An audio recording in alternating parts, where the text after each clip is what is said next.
तो फ्रेंड्स, आप सब कैसे हो। आज हम आपको बताने जा रहे हैं कि भगवान शिव को क्यों आना पड़ा था माँ काली के पैरों के नीचे। जैसा कि आप सभी जानते हैं, भगवती दुर्गा का एक रूप माँ काली है। काली व डरावने की उत्पत्ति राक्षसों का विनाश करने के लिए हुआ है। उनका यह भयंकर और भयानक रूप देखकर स्वयं काल भी भय खाता है। उनका क्रोध इतना विकराल रूप ले लेता है कि संपूर्ण सृष्टि की शक्ति मिलकर भी उनके गुस्से को शांत नहीं कर सकती। उनके क्रोध को रोकने के लिए स्वयं उनके पति भगवान शिव को उनके पैरों के नीचे लेट गए थे। जानते हैं कि उनका गुस्सा प्रलयकारी रूप ले लेता है। इस संदर्भ में शास्त्रों में एक कथा का वर्णन है।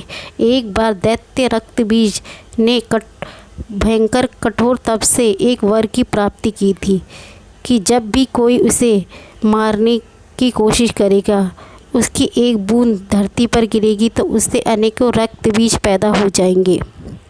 जब भी कोई उस पर प्रहार करता तो उससे अनेकों रक्त बीज पैदा हो जाते हैं।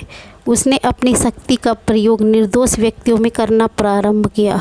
उसने तीनों लोकों में आतंक मचाया, जिससे देवताओं ने उसे युद्ध के लिए ललकारा। भयंकर युद्ध का आगाज हुआ। भयंकर युद्ध हुआ। रक्त बीज के विनाश के लिए एक भी प्रहार करते तो उससे अनेकों रक्त बीज पैदा हो जाते और सभी देवताओं ने मिलकर महाकाली के शरण में गए। भगवती सुंदरी का यह काला व डरावना रूप, जिसकी उत्पत्ति राक्षसों का विनाश के लिए हुई थी, माँ काली के भयंकर रूप धारण करके वह विकराल रूप देवताओं की सहायता के लिए रखा था। उन्होंने गले पे खोपड़ियों की माला और हाथ में खप्पर, जिससे लहू टपकता था। आँखों में अपने भक्तों के लिए प्रेम की गंगा बहती थी। माँ काली ने राक्षसों का वध करना प्रारंभ किया। रक्त बीज पर जब भी वह प्रहार करती तो उसके एक खून की एक बूंद धरती पर गिरती तो उससे अनेकों रक्त बीज पैदा हो जाते, जिससे दैत्यों की संख्या बढ़ने लगी।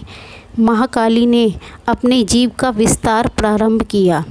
वह उनका खून पीने लगी और वो जब भी किसी राक्षस को मारती तो उसकी खून का एक एक बूंद उनकी जीभ पर गिरता। इस प्रकार उन्होंने राक्षसों का वध कर दिया और इसी प्रकार उन्होंने रक्त बीज का वध किया।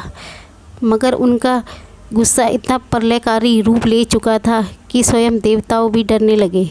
तब देवताओं ने मिलकर भगवान शिव की शरण में गए और उनसे प्रार्थना की कि महाकाली का यह डरावना व गुस्सा शांत करने के लिए वह स्वयं कुछ करे।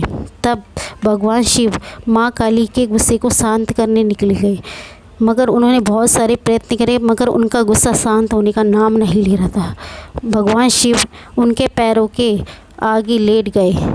तब जब माँ काली आगे बढ़ती रही, उन्होंने जब शिव भगवान के शरीर में अपने पैर रखे तब वह एकदम से रुक गई।